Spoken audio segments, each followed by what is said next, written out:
እኔ አንዳንድ ጊዜ ሚዲያ ላይ አንዳንድ ነገር ሲጫጫ በዛ ወቅት ማጫጫው አልፈልግም። ያሰብኩት ነገር ነበረ ለመናገር በእለቱ በዛ ወቅት ነገር ግን ብዙ ጊዜ በቃ የሆነ ነገር እንደዚህ ለአንድ ወር ለ15 ቀን ለሳምንት በቃ እሱ ብቻ ጫጫታ ይሆንና ላሽ ከዛ በኋላ ምንም እንዳልተፈጠረ ህይወት ይቀጥላል። የዚህ አይነት ደቦ ውስጥ መግባት ስለማልፈልግ ነው በዛ ሰዓት ልናገር የነበረው ሀሳብ ነበረኝ እና ያው እንግዲህ ደቡብ አፍሪካ ሌሎች የአፍሪካ ሀገሮችን ህገወጥ የሆኑትን ምናምን ብለው በቃ ከፍተኛ የሆነ ሰላማዊ ሰልፍ በየአደባባይ ላይ ያደረጉ ሲያስወጡ ሲያቃጥሉ ያው ሲቃጥ ሲሰነዝሩ ሲመቱ ምናምንም ነበር እንግዲህ የሌሎች አፍሪካ ሀገሮች እንትን እንዲወጡላቸውና ብዙ ኢትዮጵያውያኖች ቲክቶክ ላይ በጣም ነው የታዘብኳችሁ እንዴት እያረጋችሁ ስታወሩ እንደነበር ያቀናበራችሁ እኔ ስለገረመኝ ነው።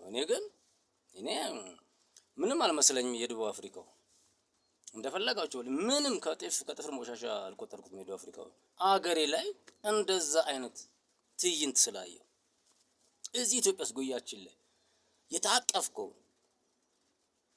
ከምንም ሳትቆጥር እነሱ ማለት እኮ ናቸው እንዴ በቃ ከሌላ ሀገር መጥተው ነው እዚህ እንትን እያደረጉ ያሉት ብለው በቃ አንፈልግም ላሽ በሉ እያለ ነው ዝሉ ይንካታ ምናምን እየተባለው ተቆየ ጎሳው እንደዛ አይነት ነገር ያደረጉት እዚህ ደንብ አስከባሪ ሚሰራው ልክ ነው እንዴ?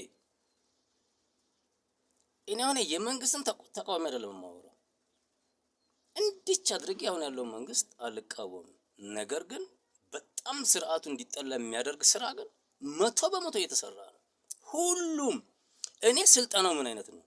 ለደንብ አስከባሪ የሚሰጠው ስልጣና እንዴ ፖሊሶች እኮ እንዴት በትትና ዞር ባራዳ ልጅ በፖሊሳዊ መንገድ የኔ ቢጦችን እንኳን ሲያስነሱ በጣም በሚገርም ትትና በሹክሹክታ እየተነጋገሩ እነዛንም ሲያዩ በመልእክት ዞር በል እያሉ ነው። እነዚህ አሁን ደንብ አስከባሪዎች የሚያሳቅቋቸው እንትኖች አሉ። በነገራችን ደንብ ማስከበር በጉልበት ነው ወይ ህጉ?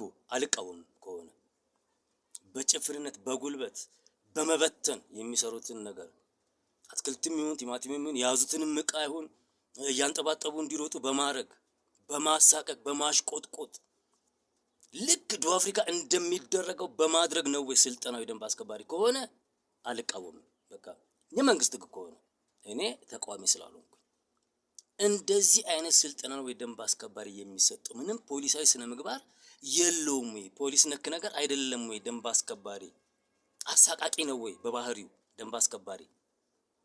በጣም እኮ ነው የሚገርማችሁ።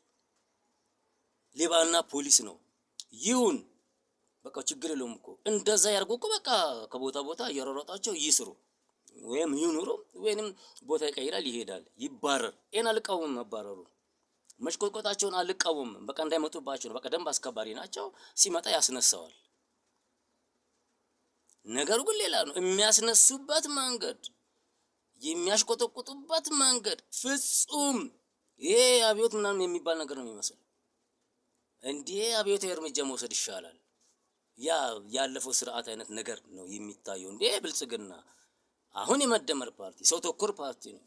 ይስሩ እንደፈለጉ ይሁኑ እያልኩ አይደለም። የሚከለከልበት መንገድ ህገ ወጥ ነው። በጣም አገራዊ ነገር የለውም። አገራዊ ስሜት የለውም። እንዴ ደቡብ አፍሪካ ተመችቶኛል። እንደውም ህጋዊ የሆኑትን የማይነኩበት ቦታ ሁሉ አለ እኮ። ህጋዊ ናቸው እነዚህ ያሉ ይተዋሉ እኮ። አለመተው ይችላል። ህጋዊ ጎጥ ብሎ ነገር የለም ብሎ ማባረር እኮ ይችላሉ። ሰዋዊ ነገር አላቸው እዛ ትንሽ ምንም ሰዋዊ ስሜት የላቸውም። የትኛውም ክፍለ ከተማ ያለው ደንብ አስከባሪ ባህሪው አንድ አይነት ነው። ስለዚህ ስልጣናው እንደዚህ አይነት ነገር ተጠቀሙ የሚል ይመስለኛል ሳስበው። መንግስት ነገር የማያውቀው አውቆም ከሆነ ላሽ ብሎም ከሆነ አይመቸኝም። ስለዚህ እንደዚህ አይነት ነገሮች መስተካከል አለባቸው። ምንድነው ደንብ አስከባሪ የተመረጠው ለምንድን ነው? አንድ ጊዜ እኮ መብራት ጫፍ የሚባል ቦታ አለ። ከዛ ወደ ለቡ ሙዚቃ ቤት ሲሄድ እየነገሯቸው አልፈዋል መሰለኝ በረንዳ ላይ ያሉትን እንትኖች እና ከዛ ከሙዚቃ ቤት ተመልሰው ሲመጡ የሆነውን ነገር ያዩት ነገር በጣም ለማመን የሚከብድ ነው። የልብስ አሸንጉሊቱን ልብሳቸውን ሻንጣውን እየበተው ነው። አሸንጉሊቱ ስፓልት ላይ ወጥቶ የተሰባበረ በስንት ነው የሚገዛው? ያሸንጉሊት ይቻላል? ይሄ እኮ ምን ማለት ነው? አስገቡ መልሳችሁ እያሉ አይመለሱም እንዴ?